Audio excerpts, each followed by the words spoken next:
तो भाई अभी तक हमने इस तरह के फंक्शंस देखे हैं जिनमें एच ऑफ वाई बराबर होता है वाई स्क्वायर के, या मिसाल के तौर पे एफ ऑफ एक्स बराबर होता है एक्स के स्क्वायर रूट के। लेकिन अब हम फंक्शंस को मुख्तलिफ वक्फ़ों यानी इंटरवल्स में टुकड़ों में भी देखेंगे। अंग्रेज़ी में इस किस्म के फंक्शंस को हम पीस वाइज फंक्शंस कहते हैं।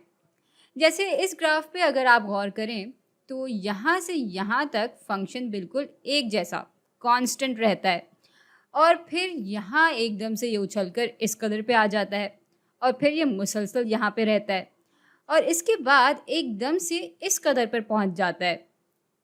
चले अब देखते हैं कि इस किस्म के ग्राफ को हम इक्वेशंस की शक्ल में कैसे बयान कर सकते हैं।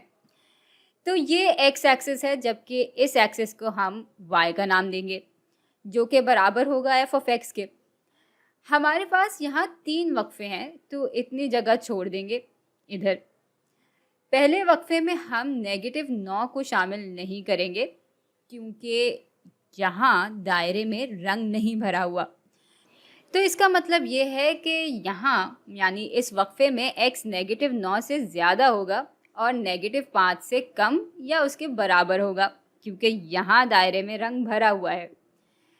चले वक्फा तो हमने बयान कर लिया, लेकिन अब देखते हैं कि यहाँ फंक्शन की कदर क्या है। तो भाई यहाँ एफ ऑफ एक्स बराबर है -9 के। अब अगले वक्फे पे आते हैं।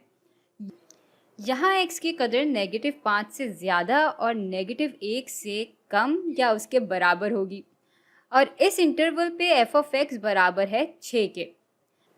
और हाँ, यहाँ एक बात जिसका ख्याल हमें रखना होगा वो ये है कि इस वाले फंक्शन की ऊपरी हद -5 के बराबर है, लेकिन इसकी नीचे वाली हद -5 नहीं बल्कि इससे ज़्यादा है।